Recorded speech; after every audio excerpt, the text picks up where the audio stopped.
Sino? Sino? Siya po, yung tao lang po yun. Buhay po ba ang Diyos? Mga minamahal, maaaring sabihin ng tao na kahapon ay, ba't na parang suot na kahapon eh, gano'n. Ba't ngayon ay ganyan ang suot niya? Para mapatutuhanan po ng Diyos, hindi sa kasuotan ang kanyang kabayan. Buhay ba ang Diyos? Buhay ba ang Diyos? At hindi sa kasuotan para ikay maging isang matatawag na lingkod ng Diyos.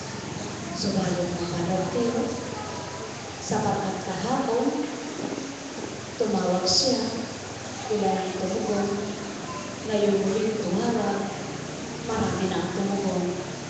Napaganak mo po ba ang Diyos? Sapagkat sadyang napapagalak mo ang Diyos kapag nakikita niya ikay kumikilala tumatanggap sa Kanya.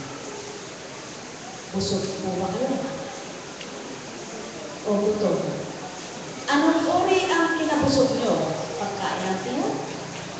Busog na busog ba ang kaluluwa nyo?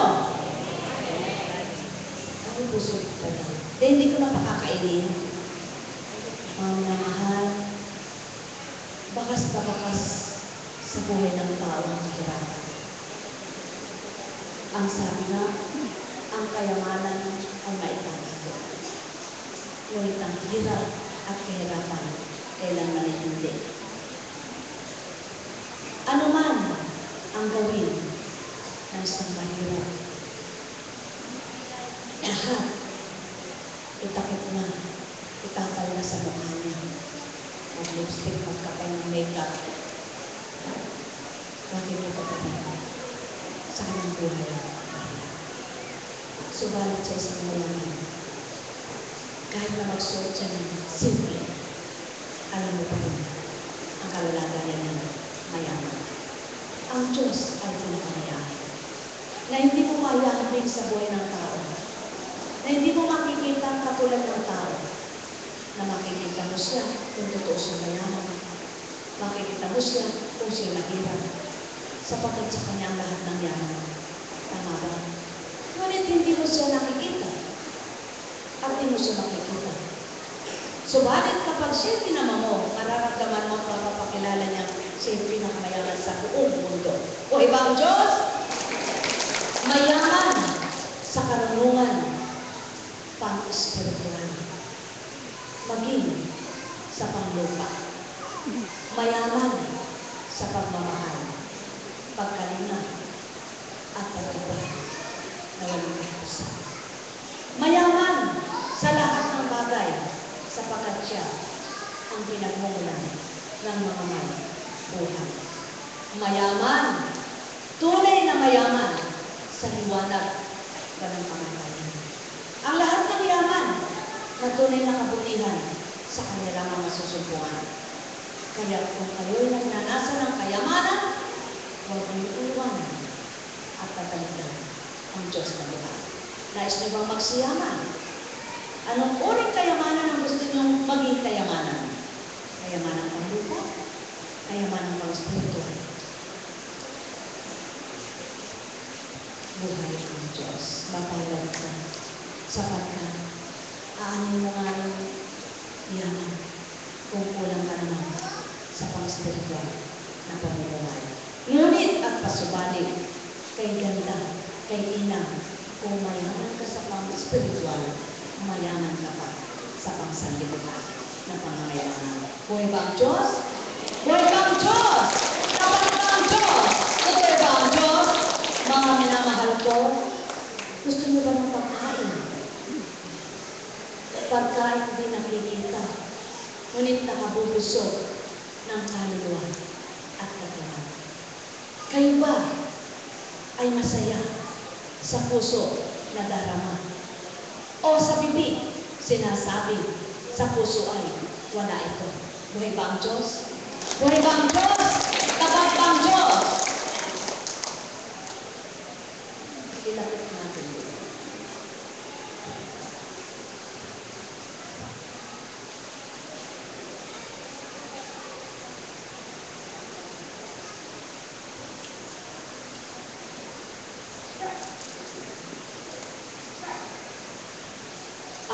sa sulat ni San Pablo kay Tito.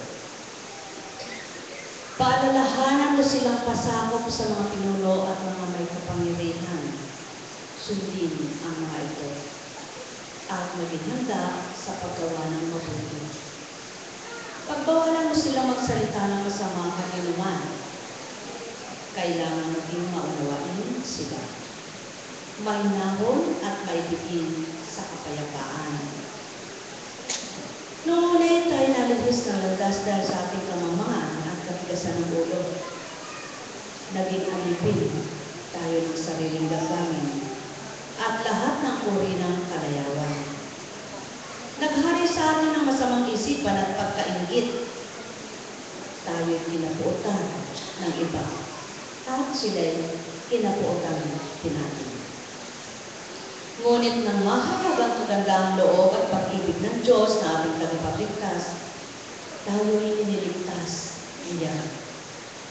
Natamo natin ito, hindi dahil sa ating mabubuting gawa, hindi sa kanyang habag sa atin. Naligtas tayo at pinanganak na muli sa Espiritu Santo na siyang luminis at nagbigay ng bagong buhay sa atin.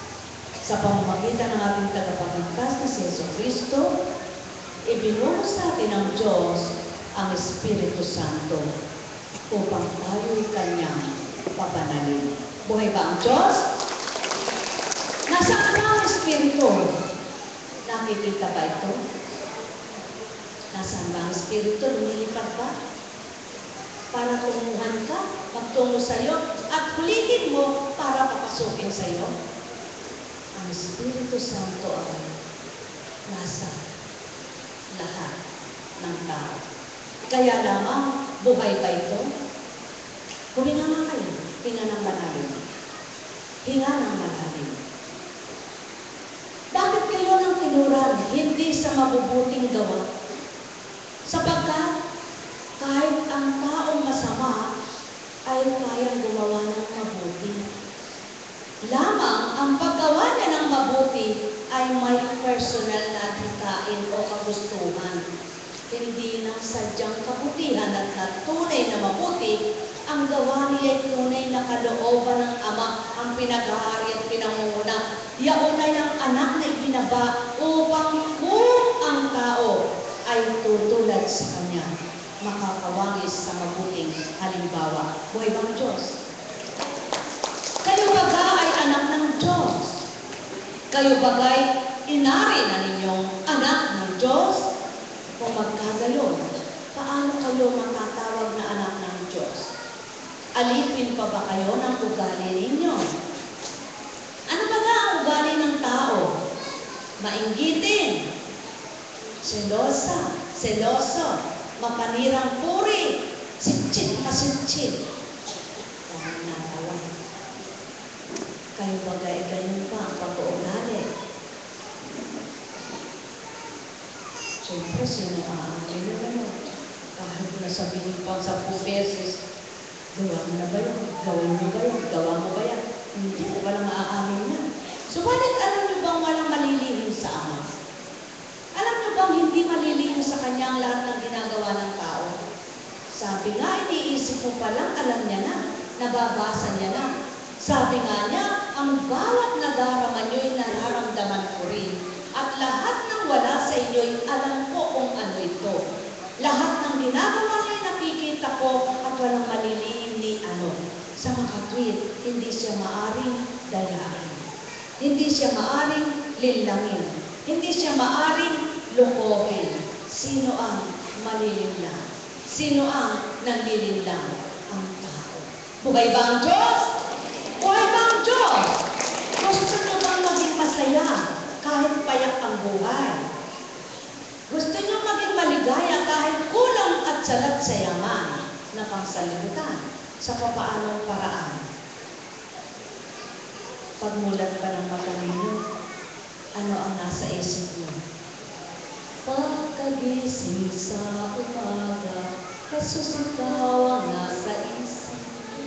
Kaya buong katawan ko'y buo ang pag-ibig. Kahit sarap na siya ay kapiling,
sakit ba kayo? May sakit ba kayo?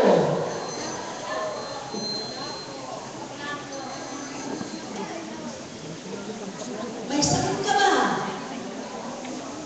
Siyempre, kita na sa'yo eh. Bumangon ka nga.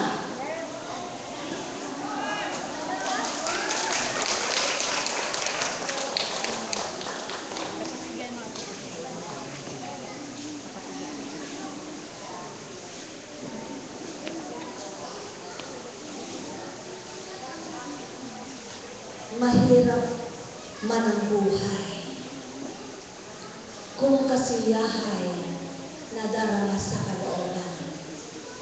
Pinaparang natuwiran, lumbay sa kalooban pinataglan. Kaya't ang wika nga, panalangin walang humpay, siyang marapat mong tugtin at gawin upang kailanman ay di naman parang yaon sa iyo. Pagtitiwala, lubos.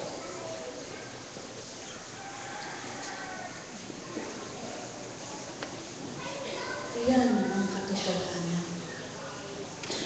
Kaya ang Ama ay nagbigay ng iba't ibang kaparaanan kung papaano ang kanyang mga anak na abang nila na ay kanyang madamayan at matulungan. Sapagkat di lamang sa tinapay nabubuhay ang nilalang, kundi sa salitang banal na nagpapatibay sa buhay, nagbibigay sigla, liwanag at pangunawa upang ang bawat araw mabuhay kang payapa.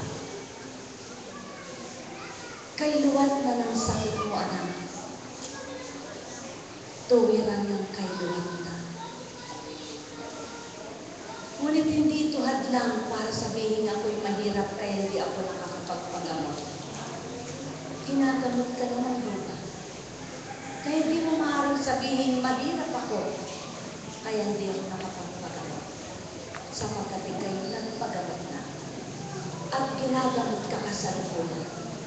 Subalit siya ng patuto na ang sakit mo hindi naging kalunasan ang mga ininom mo at binibigay sa iyo. Sa makatuloy, hindi ang anuman ang nakapagpapagaling kung hindi loloobin na tao'y gumaling.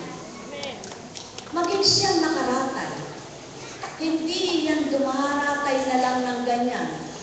Ginawa rin ang kaparaanan niya. Kinalaman din ang pamamaraan. Kahit na panghingilan, kahit ipanghingi lamang. Hindi ba katotohanan niya? Bagamat si Constance ngayon palang dumatal, ngunit siya ang patotoo sa inyo. Walang nanilihim sa inyong buhay. Hindi manilihim ang inyong buhay sapagkat natutunghayan niya. Nasisilayan niya. Nakikita yan ng Ama niyong hindi nakaligta kailanman. Subalit nasaan ang kaparaanan ito inyong kantahan? Sapagkat kung kailan hirap na hirap ang buhay, walang panahon sama ay tumawag. Manikluhon, sama ay tumanggap na lubos. Ang dahilan nyo'y mahirap kayo. Ang dahilan nyo'y kay hirap ng buhay. Mga anak, hindi lang sa tinapay, nabubuhay ang nilalang. Subukan ninyong matigib kayo ng paniniwala, pagtitiwala, kundi sumipol sa puso ang tunay na kaya. Kundi sumipol sa isip nyo ang tunay na liwanag. Kundi magagalak kayo at masabi nyo mahirap man ako, may katotohanan akong natatandaan. Diyos ang ako'y mahal ako. Sapagkat hindi lang sa tinapay na bubuhay ang tao. Hindi lamang sa tinapay nabubuhay ang nilalang. Kaya't hindi lamang ang kagalingan ay ang may salapi. At ang may salapi ay di mamamatay. Mahirap, mayaman, katamtaman ng buhay, may hangganan at wakas. Ang kamatayan ay dumarating. Subalit paano nyo mararamdaman kung mahirap na nga kayo? Kay saman pa ng laman ng isip nyo, kay dudumi pa ng laman ng puso nyo, kay hirap unawain kayo. Alalahan mga anak ko, ang kahirapan ay tinad na para umilala kayo, para tumanggap kayo, upang mamasyahan kayo, upang lumigaya kayo, upang mamayapa ang isip nyo, upang mamayapa kayo, sapagkat hindi lamang sa tinapay nabubuhay ang nilalang. Hanapin mo sa salita kong banal na magsisilbing susi at liwanag ng inyong buhay, at kayo'y magbubukas ang pangunawa, at kayo'y masisiyahan at lalaban sa buhay. Marami ang paraan para mabuhay ng marama. Maraming kaparaanan para kumain kang huwad at hindi huwad, mabuti at masama, mayaman at mahirap. Sapagkat ang pagkain sa lupa ay para sa lahat, hindi para